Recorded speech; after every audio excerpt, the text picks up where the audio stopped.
எல்லாருக்கும் வணக்கம். Welcome back to our channel. எல்லாரும் எப்படி இருக்கிறீங்களோ கண்டிப்பா கமெண்ட்ல சொல்லிடுங்க. இந்த வீடியோல வந்து நானு ஏர் ஃபால் கண்ட்ரோல் பண்றதுக்கு வீட்ல யூஸ் பண்ற சில டிப்ஸ் வந்து உங்க கூட ஷேர் பண்ணிக்கிறேன். அதே விதமா என்னோட ரொட்டீன் விலாகும் இருக்கும். அதுக்கு முன்னாடி இது பாருங்களா, இது எங்களோட டெரஸ். டெரஸ் மேல இந்த மாதிரி ஒரு செவுரு இருக்கும். இங்க பாத்தீங்கன்னா டொட்டடாயிங் பாம்போட ஸ்கின் அவுட் பண்ணிருக்கு.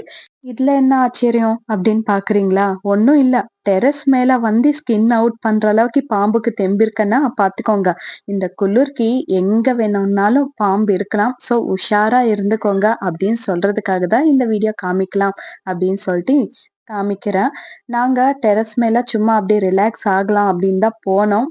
இது பார்த்தா ரிலாக்ஸ் எங்க ஆகுறது? இன்னும் இல்லாத டென்ஷன் எல்லாம் வாங்கிட்டு வந்தோமோ அப்படின்னு தான் தோணிச்சு. ஆனா நம்ம கொஞ்சம் உஷாரா இருந்துக்கணும். சில இடத்துல எல்லாம் கொஞ்சம் பார்த்து உஷாரா பண்ணிக்கணும். அதுக்காக தான். சரி, சரி. நம்ம ரொட்டீன் விளாக் பத்தி பார்க்கலாம். இங்க வந்து ஈவினிங் டைம் எப்பவுமே காலையில இருந்து பார்த்துட்டே இருப்பீங்க என்னோட வீடியோஸ்ல. காலையில இருந்து மதியத்து வரைக்கும் என்னென்ன பண்ணுவோம் அப்படின்னு சொல்லிட்டு நிறைய வீடியோஸ்ல பார்த்துட்டீங்க. இப்போ ஈவினிங் பார்க்கலாம். காலையில போட்ட துணி வந்து காஞ்சிட்டு இருக்கும். எடுத்துட்டு வந்துடலாம்னு சொல்லிட்டு மாடி மேல போனேன். நான் ஆக்சுவலி மாடி மேலேயே துணி மடிச்சுக்கிட்டு எடுத்துட்டு வந்துடுவேன். ஆனா இப்போ கண்டினியூஸா ஒரு 3 நாள் 2 நாள் வந்து விடாம மழை பெஞ்சதுனால துணி நிறைய ஆயிடுச்சு. வெயில் கொஞ்சம் கண்ணுல பட்டதும் இருக்கிற துணியெல்லாம் வாஷ் பண்ணிட்டேன். கையிலும் வாஷ் பண்ணிட்டேன். அதுக்கப்புறம் மிஷின்லும் போட்டு 2 முறை மிஷின்ல போட்டோம். அதுக்கப்புறம் கையில துவைக்க வேண்டியதெல்லாம் கையில துவைச்சோம். இந்த மாதிரி மாடி ஃபுல் ஆயிட்டு இருக்கு. 2 பக்கமும் ஃபுல் ஆயிடுச்சு. அதுக்கப்புறம் நாங்க உள்ள ஒரு கயிறு கட்டி இருக்கிறோம். அங்கேயும் ஃபுல் ஆயிடுச்சு. எல்லா இடத்துலயுமே துணி தான் இருக்கு. இவ்ளோ துணி மடிச்சிட்டு 2, 3 வாட்டி மேல கீழ ஏறி இறங்கணும் அப்படின்னு சொல்லிட்டு இன்னைக்கு வந்து எடுத்துட்டு போய் வீட்டுக்குள்ளவே மடிச்சுக்கலாம் அப்படின்னு சொல்லிட்டு எல்லா துணியும் எடுத்துட்டு போய் வீட்டுக்குள்ள போட்டுட்டோம். அதுக்கே நானும் 2 முறை ஏறி இறங்க வேண்டியதா இருந்துச்சு. அவ்ளோ துணி இருந்துச்சு. இந்த மழை வந்துச்சுன்னா எங்க இருக்கிற துணி அங்கேயே இருக்கும். கொப்பளிச்சிட்டு இருக்கும். ஏன்டா வந்தா அப்படின்னு தோணிடும். 2 நாள் கண்டினியூஸா மழை பெஞ்சிச்சுன்னா. இல்ல வெயில் ஜாஸ்தியா வந்துச்சுன்னா, ஐயோ மழை எப்பதான் வருமோன்னு தெரியலையே, இந்த வெயில்ல பாடா படுத்துறாங்களே அப்படின்னு தோணும். எல்லாத்துக்குமே நம்ம குத்தம் சொல்றதுல ஃபர்ஸ்டா இருப்போம். இப்போ துணி மடிச்சு வைக்கிறதுக்கு இன்ட்ரெஸ்ட் இல்ல. நைட்டுக்கு டிவி பார்த்துக்கிட்டே துணி மடிச்சு வச்சிடலாம் அப்படின்னு சொல்லிட்டு சேர் மேல போட்டுட்டோம். சேர் காலியா இருக்கிறதை பார்த்தா போதும். துணி எடுத்துட்டு வந்து ரொப்பிட்டே இருப்போம். ஆனா நான் அப்படி பண்ண மாட்டேன். மேலேயே மடிச்சிட்டு வந்துடுவேன் மோஸ்ட்லி. இல்லைன்னா ஒரு நைட்டு விட்டுட்டு மார்னிங்கு கூட ஏஞ்சி மடிச்சு வச்சிடுவேன். ரொம்ப நாளைக்கெல்லாம் வச்சுக்க மாட்டேன். சேரு காலியா தான் வச்சுப்பேன். ஏன்னா அப்பப்போ வேலை அப்பப்போ செஞ்சாதான் கொஞ்சம் எனக்கு திருப்தியா இருக்கும். கொஞ்சம் ஓசிடி ப்ராப்ளம் இருக்கு. ஒண்ணும் பண்ண முடியாது. அதுக்கப்புறம் வீடெல்லாம் நீட்டா கிளீன் பண்ணிடலாம்னு சொல்லிட்டு கிளீன் பண்ணிட்டு இருக்கிறேன். பசங்க வந்து கொஞ்சம் லேட்டா வருவாங்க. ஸ்கூல்ல வந்து டைரக்டா அப்படியே டியூஷனுக்கு போயிடுவாங்க. ஸோ அவங்க லேட்டா தான் வருவாங்க. அவங்க வர்றதுக்குள்ள அவங்களுக்கு பால் அதெல்லாம் காய்ச்சி வச்சிடலாம் அப்படின்னு சொல்லிட்டு கிச்சன் ரூம்குள்ள கூட போயாச்சு. அதுக்கு முன்னாடியே இருக்கிற பாத்திரம் எல்லாம் கழுவிட்டேன். அதை எடுத்து அவங்க பிளேஸ்ல வச்சாதானே. சோ அதுக்காக தண்ணி எல்லாம் ட்ரை ஆகட்டும் அப்படின்னு சொல்லிட்டு எடுத்து அதோட பிளேஸ்ல வச்சுட்டோம். அதுக்கப்புறம் குடத்துக்கு தண்ணி ரொப்பிட்டு இருக்கிறேன்.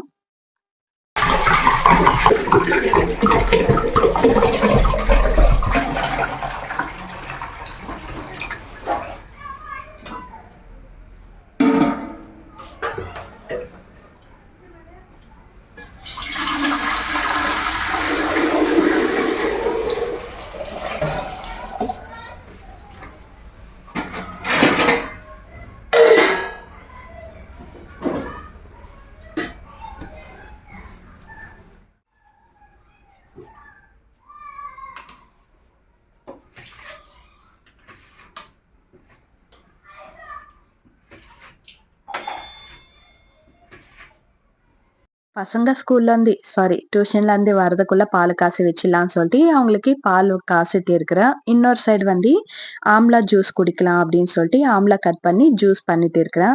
இந்த ஆம்லா ஜூஸ் வந்து சொல்லவே தேவையில்லை. நம்ம ஹேர் ஃபாலுக்கு மட்டுமே கிடையாது, உடம்புல நிறைய பெனிஃபிட்ஸ் கொடுக்கும் அப்படின்னு சொல்றாங்க. பட் எனக்கு பர்சனலா ஹேர் ஃபால் கண்ட்ரோல் ஆனா போதும். மீதி என்ன ஆகுதோ இல்லையோ தெரியல. ஹேர் ஃபால் கண்ட்ரோல் ஆச்சுன்னா போதும் அப்படின்னு சொல்லிட்டு வாரத்துக்கு ஒரு முறையாச்சு இந்த ஆம்லா ஜூஸ் குடிப்பேன். ஆனா எனக்கு ஏபிசி ஜூஸ்லவும் நான் ஆம்லா போட்டதுனால எனக்கு நல்லாவே ஹேர் ஃபால் கண்ட்ரோல் ஆயிருக்கு அப்படின்னு தான் எனக்கு தோணுது பர்சனலா.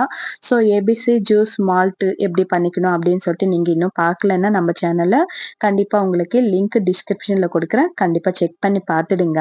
ஆனா ஏபிசி மால்ட் குடிக்கிறதுனாலயும் நல்லா ஹேர் ஃபால் கண்ட்ரோல் ஆகுது. ஸ்கின் கூட ரொம்ப ட்ரை ஆகாம நல்லா நேச்சுரல் லுக் குடுக்குது அப்படின்னு தான் எனக்கு தோணுது. இன்னும் க்ளோயிங்கா கூட காட்டுது. ஆனா ரெகுலரா குடிக்க முடியல இப்பல்லாம். கொஞ்சம் கேப் விட்டுடுறேன். ஸோ அதுக்காக கொஞ்சம் டல்லா தான் இருக்கு ஃபேஸ் அப்படின்னும் தோணுது. அதோட டிஃபரன்ஸும் தோணுது. இப்போ வந்து ஆம்லா ஜூஸ்க்காக நானு வெறும் ஆம்லா, லைட்டா ஜாகரி பவுடர் மட்டும் தான் ஆட் பண்ணியிருக்கிறேன். நீங்க வேணும்னா அதுல புதினா ஆட் பண்ணிக்கலாம். கொஞ்சம் ஜீரகம், கொஞ்சோண்டு உப்பு சேர்த்தீங்கன்னா இன்னும் ஃப்ளேவர் நல்லா இருக்கும். இது இப்படியே குடிச்சா தான் இதோட பெனிஃபிட் எல்லாம் வரும் போல அப்படின்னு சொல்லிட்டு நான் இப்படியே தான் குடிச்சிட்டு இருக்கிறேன். ஆனா இது குடிக்கிறதே கொஞ்சம் கஷ்டமான டாஸ்க் தான். அது குடிக்க முடியாது. அதோட என்னோட ரியாக்ஷன்ஸ் கூட நீங்க பார்க்கலாம் இந்த வீடியோல. கொஞ்சம் கஷ்டம் தான். ஆனா நம்ம ஹெல்த்துக்கு ரொம்ப நல்லது அப்படின்னு தோன்றப்போ, கொஞ்ச நேரம் ஒரு 2, 3 நிமிஷம் நம்மளது கிடையாது அப்படின்னு சொல்லிட்டு கண்ண மூடிட்டு குடிச்சிட வேண்டியது தான். வேற வழி கிடையாது. ஸோ இது வந்து எனக்கு ஹேர் ஃபால் நிஜமாவே ரொம்ப நல்லா கண்ட்ரோல் ஆயிருக்கு. என்னோட ப்ரீவியஸ் வீடியோஸ் பார்த்தீங்கன்னா, ரொம்ப மெலிசா இருக்கும் என்னோட ஹேரு. இப்போ கொஞ்சம் நல்லா ஷைனிங்கா இருக்கு. அதே விதமா ஹேர் ஃபால் கண்ட்ரோல் ஆயிட்டு கொட்டுறது கம்மியா இருக்கு. அது வளருதோ இல்லையோ தெரியல. ஆனா கொட்டுறது ரொம்பவே கம்மியா இருக்கு. அந்த தலை குளிக்கிறப்போ பாத்ரூம்ல பார்க்கணுமே, அம்புட்டு முடி இருக்கும். சும்மா கையில புடிச்சு இழுத்தாலே வந்துனே இருக்கும் நார் நாரா.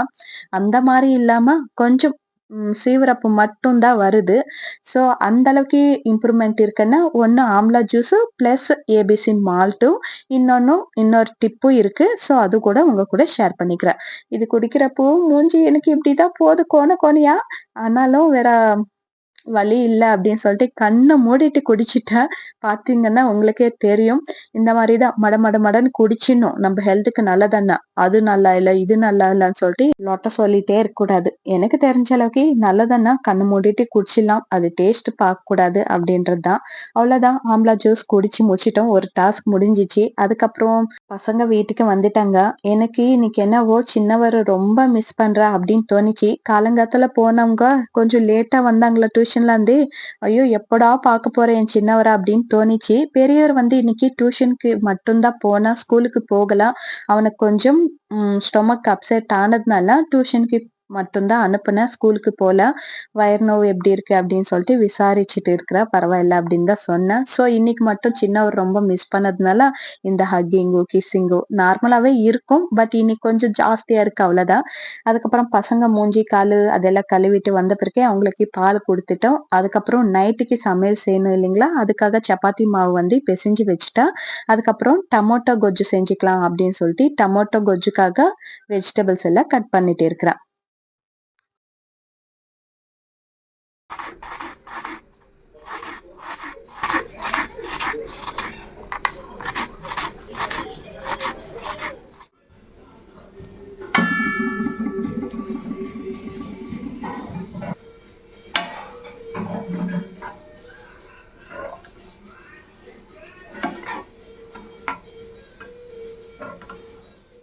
வெஜிடபிள்ஸ் எல்லாம் கட் பண்ணி டொமேட்டோ கொஜ்ஜும் ரெடி ஆயிடுச்சு. அதுக்கப்புறம் எங்க வீட்டுக்காரர் வராரு.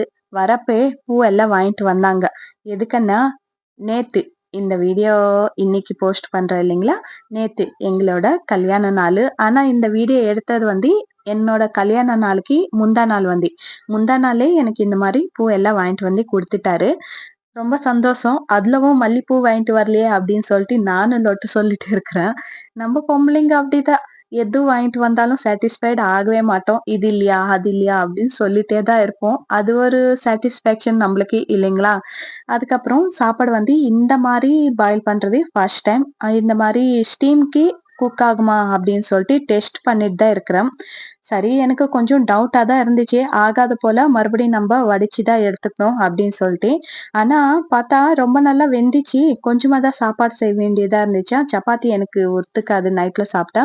சப்பாத்தி கூட கொஞ்சம் ரைஸ் சாப்பிடலாமே அப்படின்னு சொல்லிட்டு கொஞ்சமா ஊற வச்சு வச்சிருந்தேன். சரி இப்படி ட்ரை பண்ணி பார்க்கலாம் அப்படின்னு சொல்லிட்டு ஸ்டீம் பண்ணேன். ஒரு 15 மினிட்ஸ்க்குள்ளவே ரைஸ் வந்து நல்லா வெந்துச்சு.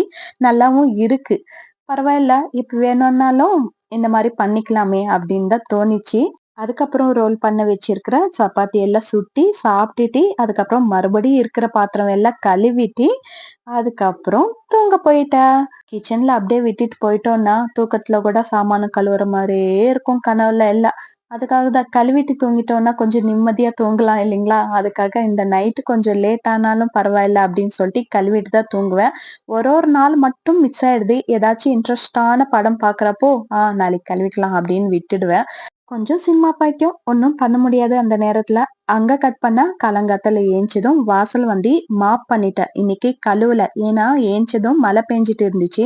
சரி கழுவுனோம்னா அப்படியே இருக்கும் ஈரமா அப்படின்னு சொல்லிட்டு மாப் பண்ணிட்டு சாக் பீஸ்ல தான் கோலம் போட்டிருக்கிறேன். அதுக்கப்புறம் எங்க வீட்டுக்காருக்காக போஹா செஞ்சிருக்கிறேன். இதுவும் 2, 3 வீடியோஸ்ல காமிச்சதுனால இந்த வீடியோல காமிக்கல. அதுக்கப்புறம் எங்க வீட்டுக்காரரு அனுப்பி வச்சுட்டு துணி மடிச்சு வைக்கிறேன் அப்படின்னு சொல்லியிருந்தேன் இல்லைங்களா? சேர்ல போட்ட துணி. ஆனா மடிக்கல நைட் வந்து. கொஞ்சம் டயர்ட் ஆயிடுச்சு. சப்பாத்தி அதெல்லாம் செஞ்சு சாமானம் கழுவுறதுக்குள்ள கொஞ்சம் டயர்டா இருந்துச்சு. சரி காலங்காத்தால மடிச்சுக்கலாம் அப்படின்னு சொல்லிட்டு காலங்காத்தால ஏஞ்சதும் ஃபர்ஸ்ட் அந்த வேலை தான் பார்த்தேன். அதெல்லாம் மடிச்சு நீட்டா அதோட பிளேஸ்ல எடுத்து வச்ச பிறகு தான் கொஞ்சம் நிம்மதியா இருந்துச்சு. இப்போ வந்து செகண்ட் டிப் சொல்றேன். ஏர் ஃபால் கண்ட்ரோல் ஆகறதுக்கு இதுவும் நான் பர்சனலா யூஸ் பண்ணி நல்ல ரிசல்ட் வந்த பிறகு மட்டும் தான் உங்க கூட ஷேர் பண்ணிக்கிறேன். ஃபர்ஸ்ட் வந்து ஊற வச்ச அரிசி வந்து 1 ஸ்பூன் அளவுக்கு எடுத்துக்கணும். அதுலவே ஃபிளாக்ஸ் சீட்ஸ் வந்து இருந்தா, இது ஆப்ஷனல் தான்.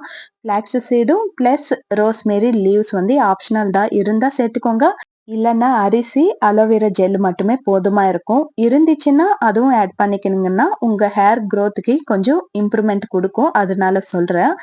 அதுக்கப்புறம் இங்க அலோவேரா ஃப்ரெஷ்ஷா இருக்கிறத மட்டும் தான் யூஸ் பண்ணிக்கணும். கடையில குடுக்குற அலோவேரா ஜெல் யூஸ் பண்ணாதீங்க. இந்த மாரி அலோவேரா கட் பண்ணிக்கிட்டு, நல்லா ஒரு முறை வாஷ் பண்ணிட்டு, சைடுல இருக்கிற முள்ளெல்லாம் எடுத்துட்டு, இந்த மாரி சின்ன சின்ன பீஸா கட் பண்ணி தேவையான அளவுக்கு தண்ணி சேர்த்துக்கிட்டு இது கொஞ்ச நேரம் கொதிக்க வச்சுக்கணும். அந்த தண்ணி வந்து கேஸ் மேல வச்சு நல்லா கொதிக்க வச்சுக்கணும். எந்த அளவுக்கு கொதிக்கணும்னா ரைஸ் வந்து ஒரு 80% வரைக்கும் குக் ஆகணும். அதுல இருக்கிற கெஞ்செல்லாம் நல்லா செப்பரேட் ஆகணும். அந்த மாதிரி குக் பண்ணிக்கணும். இதுல அலோவேரா ஜெல்லு அதுவும் ஒரு மாதிரி பிசு பிசுன்னு இருக்கும் இல்லைங்களா? அதுவும் ஃபிளாக்ஸ் சீட் போட்டதுனால அதுவும் பிசு பிசுன்னு இருக்கும். அதுக்கப்புறம் ரைஸ்ல இருக்கிற கஞ்சியும் ரிமூவ் ஆயிட்டு நம்மளுக்கு ஒரு திக்கான கஞ்சி மாதிரி தான் கிடைக்கும். இப்போ இதுல எந்த விதமான கெமிக்கல் யூஸ் பண்ணாதனால எல்லாமே நேச்சுரல் தானே யூஸ் பண்றோம். ஸோ ஒரு முறை ட்ரை பண்ணி பாருங்க. உங்க ஹேர்க்கு செட் ஆகுதா இல்லையான்னு தெரியாது. ஒவ்வொருத்தர் ஹேர் இம்ப்ரூவ்மெண்ட் வந்து ஒரு ஒரு மாதிரி இருக்கும். ஸோ உங்க ஹேருக்கு செட் ஆயிடுச்சுன்னா நல்லது தானே. ஹேர் ஃபால் கம்மியானா போதும். எல்லா பொம்பளைங்களுக்கும் ஹேர் நல்லா இருக்கணும் அப்படின்றது தான் கனவா இருக்கும். ஸோ ஹேர் ஃபால் கண்ட்ரோல் ஆயிடுச்சுன்னா உங்களுக்கும் நல்லது தானே. ஸோ ஒரு முறை ட்ரை பண்ணி பாருங்க. இது வந்து இந்த மாதிரி ஸ்டவ் மேல வச்சுட்டு கொஞ்ச நேரம் கொதிக்க வச்சோம்னா இந்த மாதிரி நல்லா குக் ஆயிட்டு தண்ணி வந்து கொஞ்சம் பிசு பிசு பிசுன்னு ரெடி ஆகும். இந்த தண்ணி வந்து ஃபில்டர் பண்ணி வச்சுக்கணும். ஃபில்டர் பண்ணிட்டு நீங்க எந்த ஷாம்பு யூஸ் பண்றீங்களோ அந்த ஷாம்பு வந்து இதுல ஆட் பண்ணிக்கணும். நான் வந்து டவ் ஷாம்பு யூஸ் பண்றேன். இப்போதைக்கு எனக்கு ஒரு ஷாம்புவே போதுமா இருக்கும். ஸோ ஒரு ஷாம்பு வந்து கட் பண்ணி சேர்த்து இருக்கிறேன். உங்களுக்கு எத்தனை ஷாம்பு நீங்க யூஸ் பண்றீங்களோ அத்தனை ஷாம்பு வந்து இந்த தண்ணியில ஆட் பண்ணிக்கிட்டு நல்லா மிக்ஸ் பண்ணிட்டு நல்லா தலை குளிச்சிங்கன்னா ஹேர் ஃபால் கண்ட்ரோல் ஆகும். நிஜமாவே நான் யூஸ் பண்ணி நல்லா இம்ப்ரூவ்மெண்ட் ஆன பிறகு மட்டும்தான் உங்க கூட ஷேர் பண்ணிக்கிறேன். ஃபர்ஸ்ட் டைம்க்கே உங்களுக்கு நல்ல ஒரு ரிசல்ட் கிடைச்சிடும். எனக்கு வந்து கர்லி ஹேர் கொஞ்சம் ஹார்டா இருக்கும். என்னோட ஹேர் வந்து புடிச்சா ஒரு மாதிரி இருக்கும். ஆனா இந்த ஷாம்பு யூஸ் பண்ணி நானும் அதை எந்த விதமா ரெடி பண்ணி ஷாம்பு யூஸ் பண்ணதுனால எனக்கு சில்கியா இருக்கு. ஹேர் பார்க்குறப்போ டச் பண்ணா கூட ஸ்மூத்தா இருக்கு. அந்த அளவுக்கு ஃபர்ஸ்ட் டைமே எனக்கு டிஃபரன்ஸ் தெரிஞ்சிச்சு. நீங்களும் ஒரு முறை ட்ரை பண்ணிட்டு ரிசல்ட் எப்படி வந்துச்சுன்னு கமெண்ட்ல சொல்லிடுங்க. இருக்கட்டுங்களா? பாய்.